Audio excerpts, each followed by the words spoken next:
move now back to the middle row. Good evening, doctor. Sales manager from shipping company. Is the hell and paradise are there? How as a common person I believe? I don't believe in any religion. Well, ask the question that, how do I know there's hell and heaven? How will a common man believe? I don't believe in a religion. Brother, what is the definition of religion? Religion is a way of life. How you lead your life. Many people say that, I don't mind, I'm just a human being, I'm born, I will do test and error, and I will know how to lead a life. For example, you go to a forest. You are going to a forest the first time. You don't know whether the fruits are poisonous or not. If you start eating any fruit, you may end up eating a fruit which is poisonous and you may die. What do? You ask an expert. Right or wrong? When you get sick, who do you go to, brother? When you are sick, who do you go to? Why? The doctor is an expert in treating sickness, correct? You can't say, I am a human being, I will treat myself. No. That's what the Quran says in Surah Nahl. The Quran says in Surah Nahl, chapter 16, verse 43, and Surah Anbiya, chapter 21, verse number 7, فَاسْأَلُوا أَهْلِ الذِّكْرِ إِن كُنتُمْ لَا تَعْلَمُونَ. If you don't know, ask the person who is expert. Similarly, to lead a life, we have to ask the expert. Now, who is the expert? Who is the expert? The person who created us. Who created us? It's Almighty God. So, we have to follow the commandment of Almighty God. If you do not believe in Almighty God, you should listen to my video cassette, Is the Quran God's Word? Where I have proved logically and scientifically the existence of Allah subhanahu wa ta'ala. If you are an atheist, are you an atheist, brother? Are you an atheist? Pardon me? Are you an atheist? No. Not an atheist. So what do you? Do you believe in God? Actually, I believe in the power. But fine. That means you believe in God. You want to call it power, you want to call it supernatural, you believe in God. It's like I believe something. Something. You don't know the name. That name is God. You may call it power, you may call it anything. If you don't believe in God, then you listen to my video cassette, Is the Quran God's Word? If you don't know who that power is, yet you listen to my cassette, Is the Quran God's Word? Where I have proven scientifically, undoubtedly, existence of Allah subhanahu wa ta'ala, and the Quran is the word of Almighty God. Now coming to your question. If you say about power, that means you believe in a religion. Because religion by definition, according to Oxford Dictionary, religion means a belief in a supernatural controlling power. Power word is there. That means you believe in a religion. Religion, according to Oxford Dictionary, means a belief in a supernatural controlling power, a personal God or gods that deserve obedience and worship. That means you believe in religion, you don't know the definition of religion. So don't say, I don't believe in religion. Religion is English word, brother. Religion is English word. If you open the Oxford Dictionary, it says, religion means a belief in a superhuman controlling power, and you believe in a power.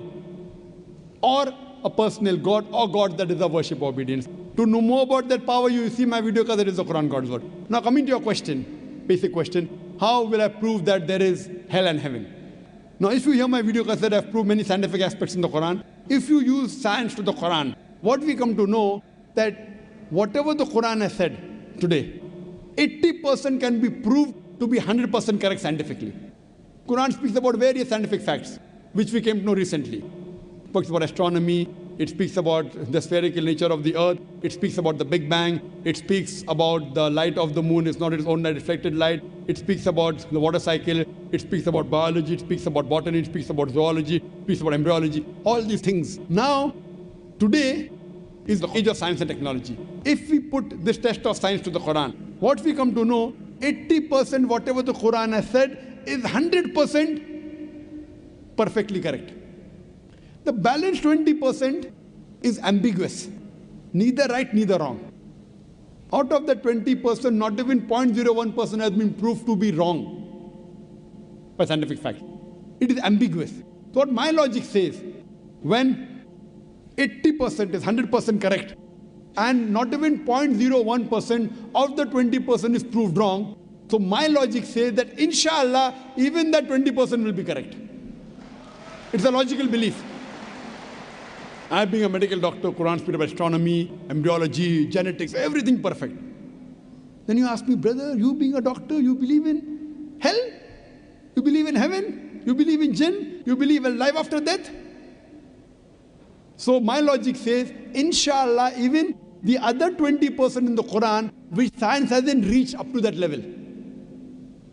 Science cannot prove it. Maybe science will prove 50 years later or 10 years later. But today science hasn't reached that level. So in this way, I believe whatever 20% which science hasn't proved to be right or wrong, inshallah, even that will be right. This is one way to prove about hell and heaven. There's another way, simple way, without reading Quran. Brother, I am asking a simple question. Is robbing good or bad? Robbing is good or bad? Robbing is bad. Bad. Yeah. Raping a girl is good or bad? No, bad. Bad. Okay, now I am asking you a question.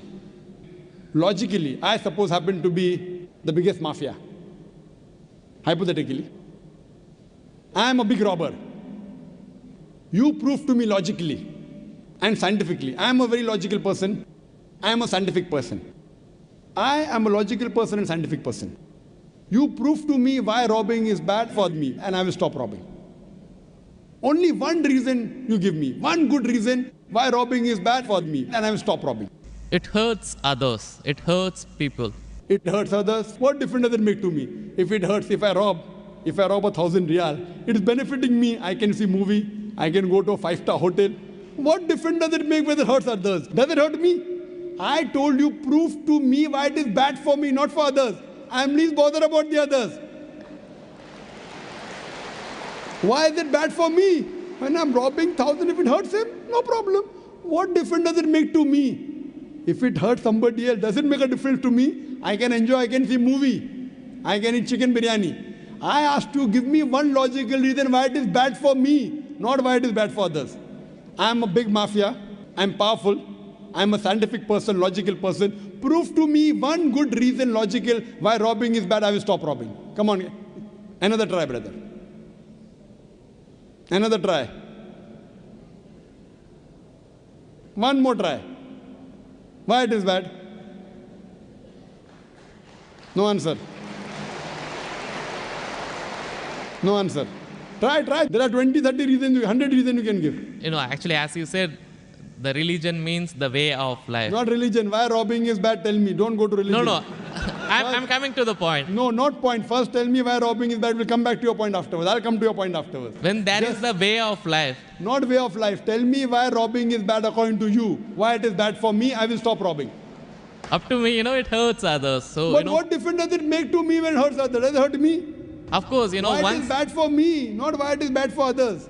Once we come to the society, we have to face them. Okay, once we come to society, you have to face them. I'm facing them. What's what? Why it is bad for me? The society won't respect us.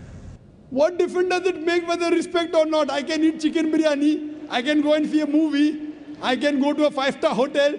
What difference does it make to me if society respects or not? Imagine someone respects society. The poor person doesn't have food to eat. He'll be happy? No. You require food to eat or not? You require food to survive? Only society respecting. The person is starving to death. In India, thousands of people are starving to death. What difference does it make? I must give me one good reason why robbing is bad. I stop robbing. Why it is bad for me? Can anyone else help him out? Why robbing is bad? Why robbing is bad?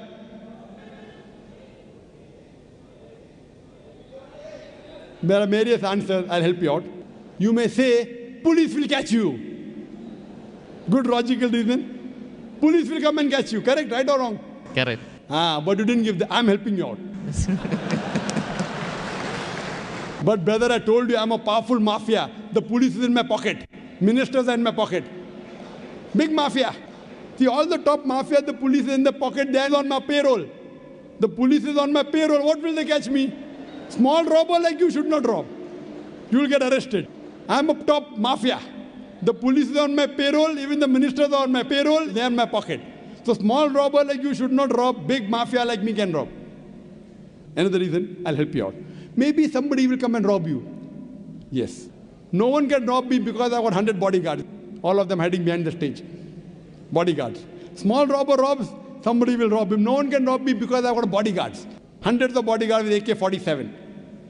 So logically, you cannot prove at all why robbing is bad. With all your science and technology, you cannot prove robbing is bad. So shall I take it in that way? It is to make people fear that, if you do wrong things, then when you die. What wrong thing? Where is robbing wrong? First you prove it is wrong, na? Where is robbing wrong? You haven't proved to me robbing is wrong. When you prove robbing is wrong, then you can say don't do wrong things, na? Therefore, what is good, what is right, you require a creator to tell you. You require a doctor to tell you what food is good, what food is bad. This fruit is poisonous, this is healthy for you. Apple is healthy for you, wild berries are poisonous for you. A doctor tells you. There's no better doctor than Allah subhanahu wa ta'ala. Logically speaking, brother, that mafia has got bodyguards. No one can harm him. And believe me, there are many examples. He dies a very comfortable death. But I am asking a simple question now, brother. Don't you think that there should be justice? Brother? Yes. Justice. Someone should punish him or not? Law is there. But the law cannot punish every human being here. Why? There are many mafias in Italy. There are many underworld people in India. And the law can't do anything to them. The law is in their pocket. But yet, you as a common man, don't you think you should be punished? Raping is good or bad? There are many people who rape. They rape the girls. No, nothing. The law cannot catch them. So don't you think he should be punished? Yes or no? Yes. But there are many people you see in this world who are big mafias. They die comfortable, they are rich, they are millionaires. There should be some justice. The reply is given by Creator. Surah Al-Imran, chapter number 3, verse number 185. Allah says, Kullu nafsin dhaikatul maut. Every soul shall have a taste of death. But the final recompense will be on the day of judgment. This life is just mere chattels of deception. If there is no life after death, this life is of injustice. What we say that the total justice would be on the day of judgment. Our Creator Almighty God will give justice. I tell the person, fine, you may be a big robber. For example, you are that mafia, now I am a Muslim. No one can harm you. Police is in your pocket. Then I ask you, justice is required? Yes. If someone robs you, no one can rob you, agree. But don't you feel there should be justice? There are many robbers, there are many evils, there are many criminals who go scot-free. Unless there is life after death. You cannot prove robbing is bad. You cannot prove raping is bad. Unless there is life after death, no humanity, no book on humanity, no Mother Teresa, no Mahatma Gandhi can prove robbing is bad without the concept of life after death. Because I am asking you a question. Hitler. History tells us Hitler incinerated 6 million Jews. How many Jews? 6 million. 6 million. Suppose the law catches Hitler. What punishment can you give Hitler so that you can compensate for he has burnt 6 million Jews alive? Can you give him any punishment? Brother. We have to put him in jail till his life death. Okay, will it be equivalent to burning 6 million Jews? Is burning better or putting in jail better? It's burning is, of course. So maximum you can do is burn him alive. But that will be equal to 1 out of 6 million. What about the remaining 5 million? 999,999 people. What about that? What justice is your Lord going to do? But the Quran says in Surah Nisa, chapter number 4, verse number 56, as to those who reject our signs, we shall cast them in the hellfire. And as often as the skins are roasted, we shall give them fresh skin so that they shall feel the pain. If Hitler killed 6 million Jews, Allah says he can put him into hellfire and give him fresh skin again. 6 million times Allah can burn him. Not here, in the hereafter, in the hell. So only way I can prevent Hitler from killing 6 million Jews is tell him that here you kill 6 million Jews, Allah will burn you 12 million times in the hereafter. You can't give him that thing here. What you realize, without the concept of hell and heaven, you cannot prove robbing is bad. You cannot prove raping is bad. That's the reason our Creator Almighty God, who has created the human beings, He tells us what is good, what is bad for us. And He tells us the rules and regulations. This is called as religion. So first you have to find out which book is the authentic book which has been revealed by this Almighty God. And when you do research, you will come to it, that is the Quran. All the scriptures speak about Almighty God, and all the scriptures they point out to the last and final revelation, the Quran, and last and final messenger, Prophet Muhammad, peace be upon him. Hope that answers the question. Thanks. Do we have any more